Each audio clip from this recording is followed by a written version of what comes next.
I talked a lot in past videos about how to do long-term storytelling and how to kind of generate narratives based on the actions of players.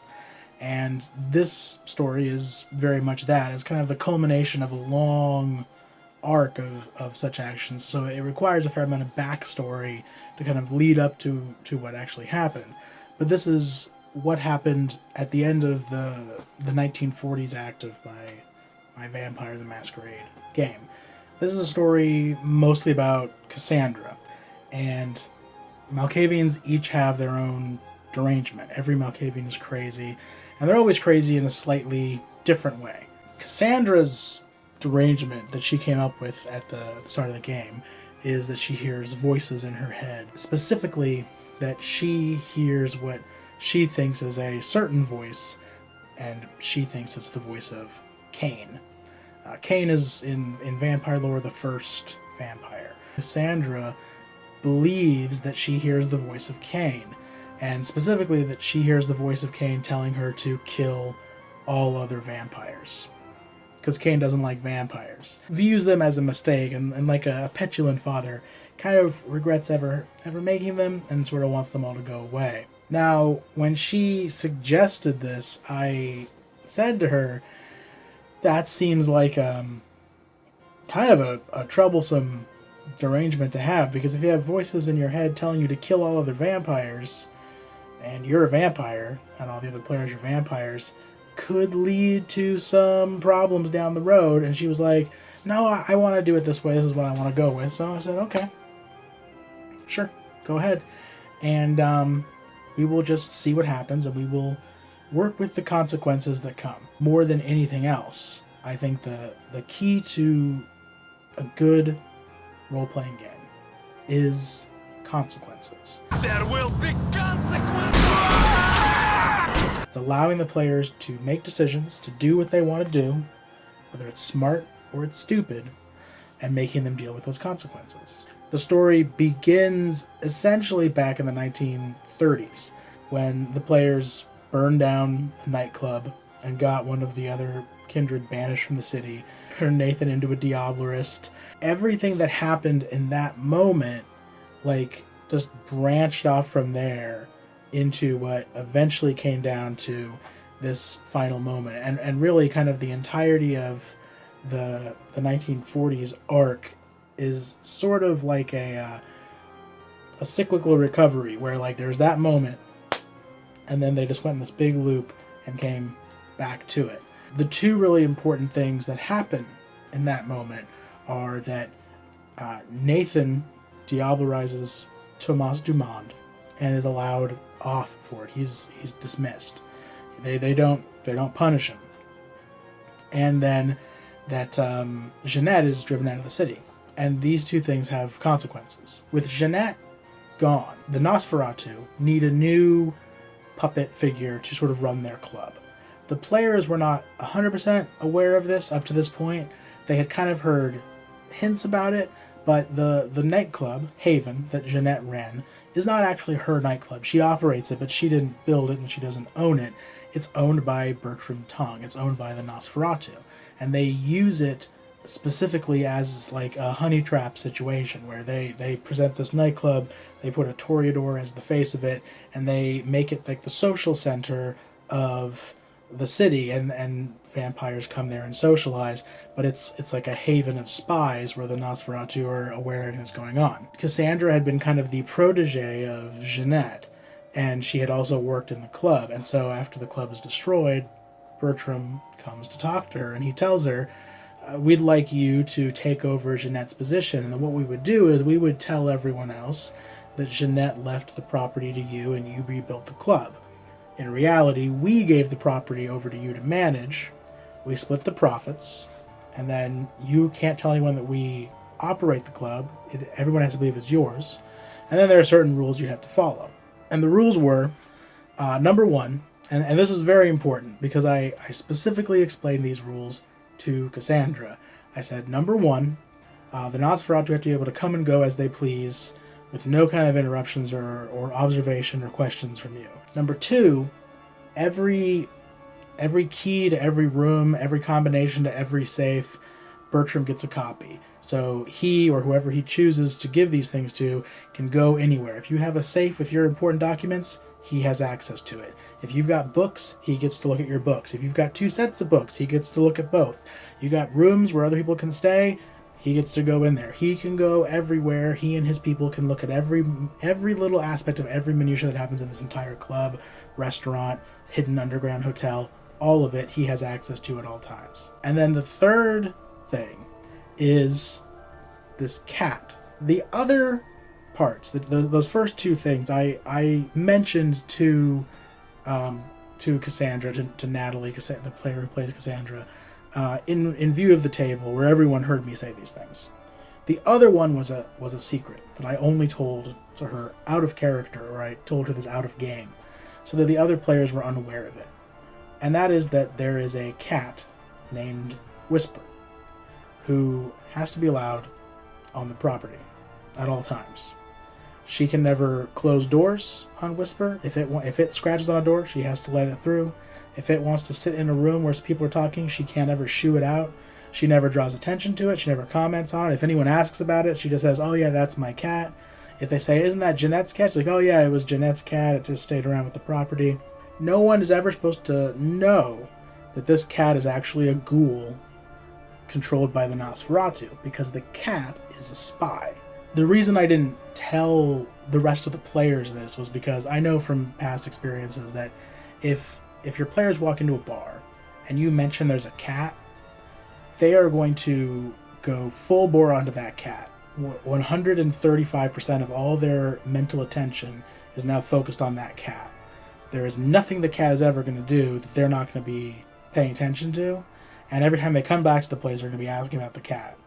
And there are 2 reasons why I didn't want that. Number one, because it's very annoying when you're trying to be like having a conversation with your players about like some important things going on, and they have no interest in talking to you anymore. They're like, "I don't want to play the game anymore to tell me what the cat is doing."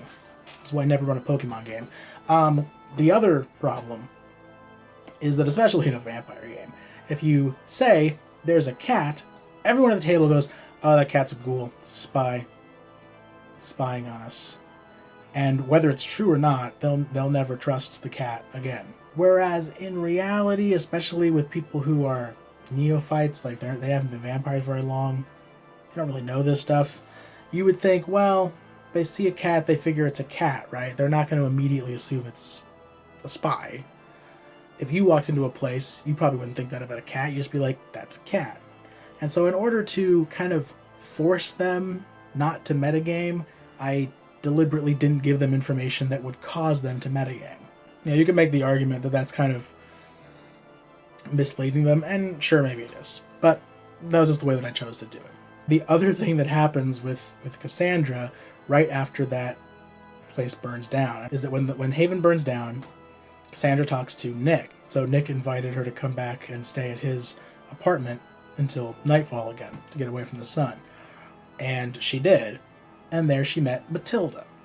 Matilda the Vampire Slayer, turned by Dr. Carter, previously mind-controlled by Nathan, and now escaped free, and as far as anyone else had known for the past 10 years, had left LA. But she wasn't. She was still there, as was Lupita, the little girl. For the last 10 years, the players weren't aware of this, but Nick and Matilda have been living there in this same haven, and they have been taking care of Lupita, this kid, who's a human. Cassandra agrees to keep all this a secret. And then she does something separately that she tells me about out of game that she does not tell the other players about, which is that she then sends a letter to Matilda telling her, "Hey, you're a vampire slayer, right? I hear the voice of Cain telling me to kill vampires. I agree with you. We should be allies." And during the time skip from the 1930s to the 1940s, during that decade, when I talk with the player, I talk with each player, and I tell them, like, give me a summary of the things you do over the next 10 years so I kind of know how your character has evolved before the next part of the game. The main thing that Cassandra did, other than rebuild the club, was communicate with Matilda, send her letters, keep in contact with her and use her.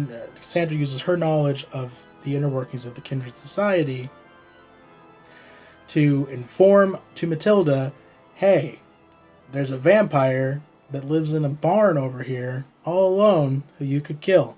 Hey, there's some vampires in this sewer down there that you could take out. Hey, there's some vampires in an apartment building on Smith Street. Maybe they should be introduced to the sunlight.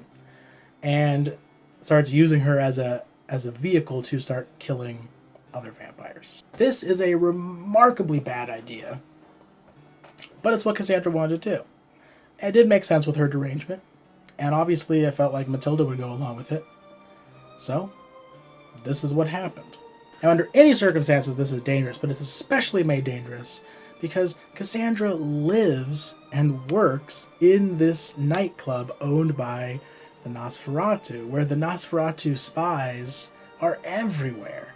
And then she's sending letters. She's like writing and sending letters from this place. The thing is, like, the Nosferatu have obfuscate. She could be sitting in her room writing a letter, thinking she's alone, and there could be a Nosferatu standing right behind her, invisible, just watching her. I'm not sure if Cassandra didn't think of these things, like if the player didn't realize, or wasn't worried about it. I don't know. But I decided, well, okay, let's assume during the course of 10 years, probably she writes like 20 letters. Like, I'll roll like 20 d10, and if any of them come up a 1, then the Nosferatu notice. And I roll like once, and the first time I roll, immediately the Nosferatu notice. I'm like, okay. So I thought about how this would play out. Everything that happens in the city with the Nosferatu reports back to Stonetree. All the Nosferatu in the city are his spawn, or are either his children or his grandchildren. Stonetree doesn't really like Divya, the prince, doesn't really like the current power structure. And well, I thought about it, and I was like, I think it would make the most sense. Then he got an idea. An awful idea. The Grinch got a wonderful, awful idea. If Stonetree just set on this, if Stonetree has control of the situation to a sense, he can direct it. He can say, I really want Steve the Gangrel dead.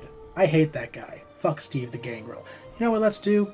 Let's accidentally have one of our Nos go and in casual conversation mention some heinous shit that Steve the Gangrel has done. It doesn't have to be true. Just something heinous, something that we know would annoy Cassandra. Just sort of drop that into a conversation so that Cassandra hears about it. And then let's separately from that have somebody mention where Steve the Gangrel sleeps. And if we drop that information to Cassandra, then maybe she'll write her little pen pal, and Matilda will come calling. And so, you know, I'm not the prince. I don't have permission to kill Steve the Gangrel. And the prince wouldn't kill Steve for me if I asked. And it would only make me look bad if I agitated for Steve's death. And if Steve were to mysteriously disappear and it was one of us who did it, there's always the chance it might be tracked back to us. But if someone completely unrelated to us kills Steve the Gangrel after several layers of separation, the chances that that would ever be blamed on us are minuscule.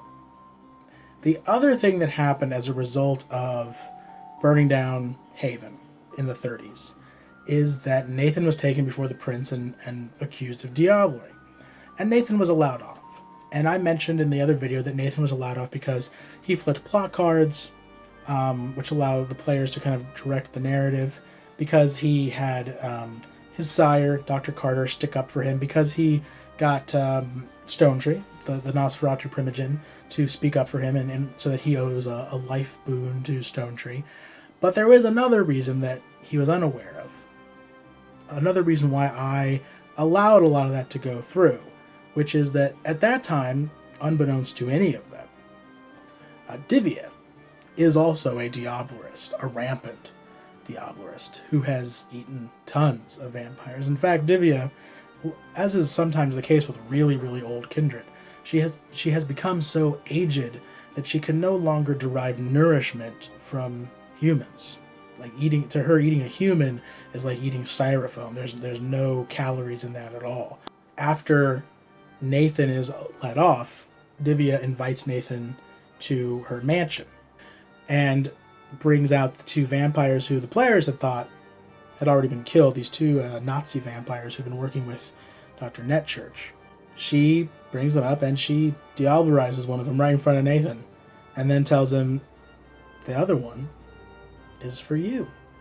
So from this point forward, Nathan is now Divya's diablerie buddy. Nathan spends a lot of his time during the time skip helping to feed Divya's appetites. When the 1940s section begins, I had a storyline that I originally intended was going to pull Matilda back into the narrative, and it had to do with this gargoyle who showed up, who was shipped to the docks. And the story I had in mind was that Cassandra had found out that the Tremere were bringing this vampire over on a boat. She informs Matilda. When the vampire shows up, Matilda ambushes the Tremere, kills the Tremere guardians, kills the vampire in the box. Then Archie, the Tremere, is sent to investigate, eventually draws the other players in, and this takes them on a backtrack that would eventually lead them back to Matilda. It didn't go any of the ways that I had sort of expected, because Archie stopped showing up to game and missed like 7 out of 8 sessions entirely. But, you know, in the game that I run, when players don't do things, if you stop showing up to game, or for whatever other reason don't follow up on the thing you were supposed to follow up on, eventually things will happen. It isn't like everyone is just in stasis waiting for you. And Archie's players stopped showing up, didn't investigate this for several sessions. Then everyone left to go looking for the Eye of Hazamil, and since we assumed that if Archie's player ever came back, he'd want to be with the party, we put him on the boat too. So then, you know, weeks are going by. Eventually, the Tremere could be like, okay, fuck it, someone else needs to go handle this. And they do. They pick Fastrada, who is another one of the Tremere. I did various rolls to see how this went, and the way that it went was that they tracked back to Matilda and ran into her kind of unprepared, and Matilda killed him. She killed Fastrada and 2 other Tremere ghouls. They start sending people out all over the place looking for him, and the Nosferatu get roped into this. The Nosferatu don't necessarily know that this is Matilda, so Stone Tree sends out groups, you know, for the sake of appearances, looking for these vampire hunters, trying to figure out what's going on, probably suspecting this is probably Matilda. What ends up happening is, you know, Matilda runs into some Nosferatu and kills them too. And so now Stone Tree is pissed. And now Stone Tree tries to go and take out Matilda himself, and can't, because she's gone underground. She knows she's being hunted. So Stone Tree decides, well, I need to make sure that I get rid of her and we get revenge, and also I need to make sure it doesn't look like I was involved in this. So he discovers that Cassandra has been behind this all along. Right before she left to go find the Eye of Hazamil, Cassandra wrote a letter to Matilda. The Nosferatu get that letter and they take it to Divya and they present it. Like, Divya obviously is pretty upset. And it's just about that time that the players return to LA.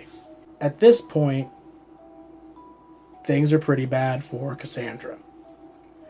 So I talked to Nathan out of game, and I asked him, how would you feel if what was it I said? How would you feel if you were put in a situation where Divya, the prince, told you to turn on one of the player characters? What would be your opinion of that scenario? Nathan was like, I would do it. If there was a good reason, I would do it. There are background political machinations that relate to this, which have to do with Perdita. Perdita is the sheriff. She's been the sheriff for a while, but she's moving up. Sheriff is kind of a frustrating job. Keeper of Elysium is a little less aggravating. If she's going to step up to Keeper, someone else has to take over as sheriff. And Divya's first choice for her new sheriff would be Nathan. But she's got to make sure he's loyal, absolutely loyal. And what better way to find out if he's loyal than to have him betray one of his own family, his own coterie. So when they come back, Cassandra goes to Divya and she asks her, I would like permission to turn my ghoul into a vampire. Because you need permission. You need the prince's permission to embrace. She says, yes, you've served us very well. You may do so, if you can get the permission from your primogen. So Cassandra says, thank you, and she runs off to see Dr. Carter. Now, when she goes to meet Dr. Carter, what she doesn't know is that Dr. Carter is being watched by the Nosferatu. So because there's vampire hunters running around the city, Dr. Carter doesn't want to leave his house, and he wants someone to take care of him, so they send Nosferatu to sit on him and make sure he's safe. So when they go to see Dr. Carter, they don't realize it, but there are like Nosferatu flanking Dr. Carter, invisible, just standing there, hanging around. Dr. Carter tries to warn her about this, and the way he chose to warn her was by referencing back to something that had happened earlier in the game. I mentioned before that when they talked to Kahina, the Malkavian soothsayer, Cassandra had asked Kahina, can you tell me anything that will keep me alive in the nights to come? And Kahina told her, don't get on the boat. Now, later, Dr. Carter is talking to her. He's saying, like, did you get my message that I sent you while you were away? It was a very important message, but now it escapes me. I can't recall what it was. You know, the strange thing about being a Malkavian is when I was normal, I never knew what was coming, but I always felt that when it arrived, I'd be able to deal with it. Now I always know what's coming, but when I'm in the moment, I'm completely lost as to the solution. She's like, no, I don't have any idea. I have no idea what's going on. And Nathan, who is not there, he's not in the scene, but the player is there. The player says something to Dr. Carter that Dr. Carter couldn't possibly hear because he's in another part of the city. But just in that moment, to try and spark Cassandra's memory, I had Dr. Carter go, oh, hold on a second, and he walks over, he picks up like a phone receiver, is like, hello? Oh, yes, Nathan. And then I just have him respond to the question that this character from like 3 miles away just asked. Like, very good, and just puts it down. And Enzo is like, did that phone ring? And I go, no, the phone didn't ring. It's not even connected to anything. Trying to, like, set off in Cassandra's mind, like, right, Malkavians can communicate with each other sometimes over, like, weirdly over distances, and what Malkavian have I talked to recently who gave me some sort of cryptic warning that Dr. Carter is saying that he sent me an important message. Did I get a message? And I'm like, don't get on the boat. She doesn't make the connection. And she then is told that Bertram is looking for her and wants to talk to her at the docks. So she goes to the docks. And when she gets there, she meets Bertram. And she asks him, what's going on? And Bertram tells her, like, there's this guy, they think he's a Malkavian, he's acting weird, he's saying weird things. They tried approaching him, and he's kind of scary. They don't want to mess with him, but they don't know who he is. And they're hoping that because Cassandra's also a Malkavian, she can calm him down and figure out where he came from, because he's kindred, we don't know him, he's not supposed to be in the city. Cassandra asks, where is he? And Bertram points to, like, right over there on that boat. And Cassandra's like, okay. And she heads over to the boat, walks up the gangplank, and approaches this guy who's kind of walking in circles, mumbling to himself. And she starts talking to him. He kind of stops talking to himself and looks at her, and he's like, did you get my message? Did you get the message I sent you? Did you get that thing I sent you? Did you get that thing? Did you get that thing? I sent you. And Cassandra goes, no, you sent me a message? He says, yeah, I sent it through Kahina. And she's like, you know Kahina? What did she say? And he then drops obfuscate and turns into Colin Robinson, who is this Malkavian who serves Divya. It's the first time anyone has actually seen Colin Robinson other than Nathan. This Malkavian of some unknown origin who hangs out in Divya's house, the one responsible for going out hunting and bringing back people to turn into vampires to feed to Divya. And he says to her, "Don't get on the boat." Cassandra is then staked in the back by Bertram, her friend. When Cassandra comes to, she is on the prow of this ship. They are out at sea. She has been restrained in all these chains, and she has Simon the Devious there, kind of moving around her in circles, constructing this like big iron box, like an Iron Maiden sort of is like rising up to close around her. Divya is there, as is Nathan and Stone Tree. She comes to and she finds that Lupita is here. Lupita has been badly tortured, and Stone Tree is over there kind of whispering to Lupita, and then comes over and is whispering to Divya. And Divya then has Nathan bring up these two other NPCs, who are Elena and Sancha. These are Cassandra's touchstones.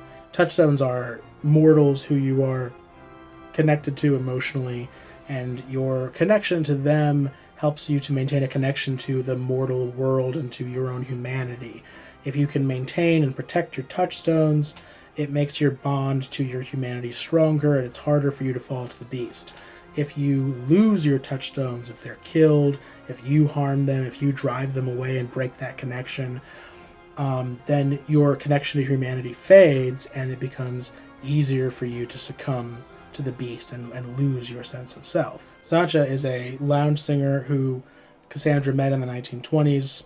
Then Elena is Sancha's daughter, who I can't remember where she came from. I think she was a little kid when Cassandra first met them, but Cassandra sort of adopted this girl. Sancha has been her like girlfriend, even though she was cheating on her with Sergio. I don't know. If you want to know all the details, you got to buy the Soap Opera Digest version of this video. I don't have time to go into it now. Divya starts asking Cassandra, where is the vampire slayer, Matilda?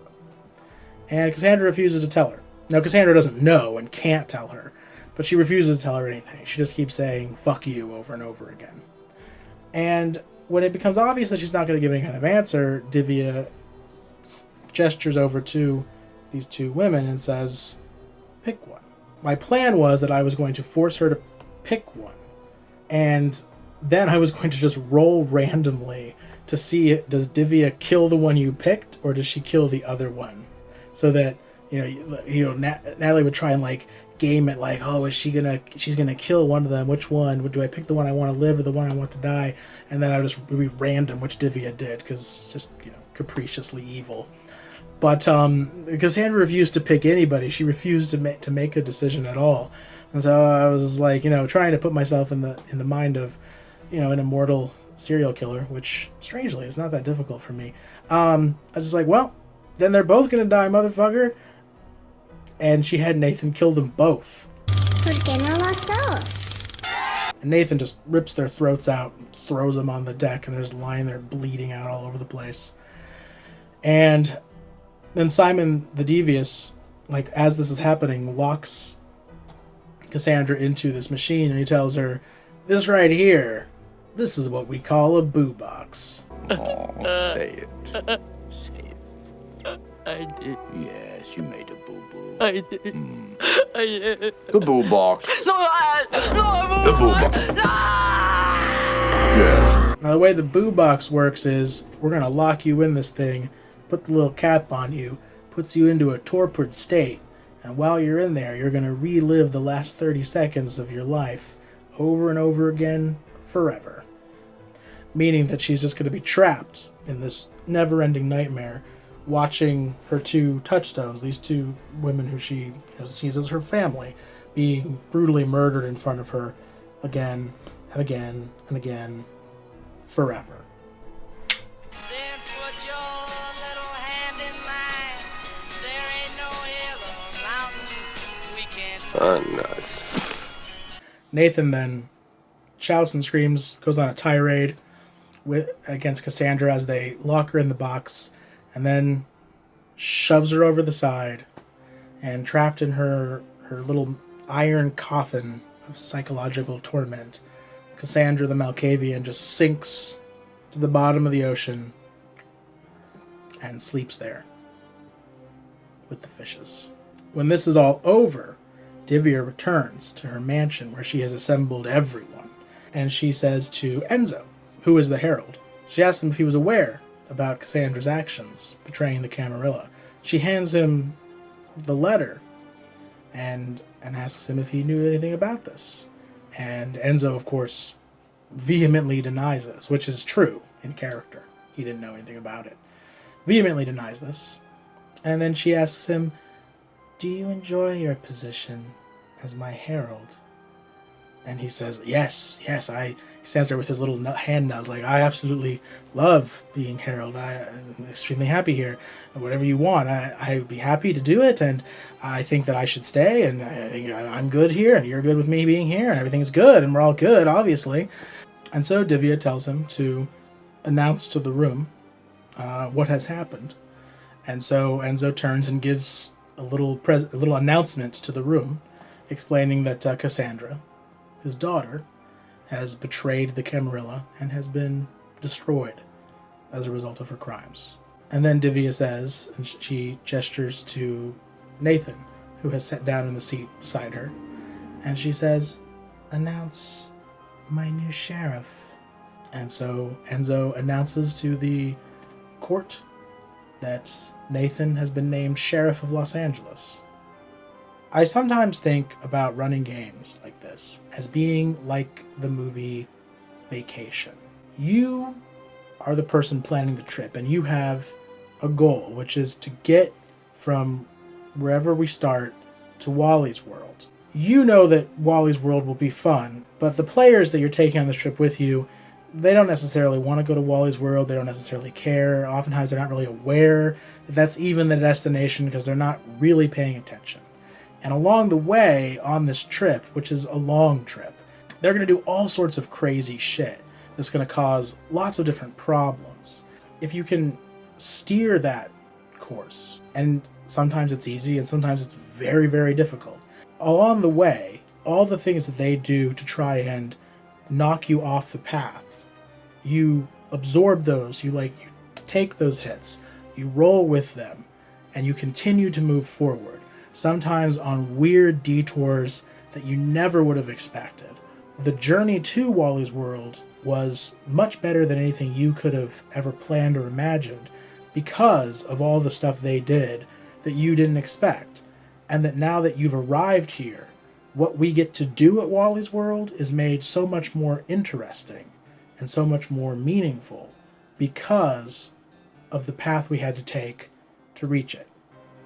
I think that is what the perfectly executed RPG narrative feels like. So much has built on everything that people have done, going back, we've been playing this game for almost a year now, and everything that we've done in it up to this point led us to that moment where we finally sit down at that table and Nathan is named sheriff and the city has been so irrevocably changed by everything that the players have done. It really is their world in a sense that they have created for themselves. And now we get to move forward on the next trip to the next Wally's World and see what happens there.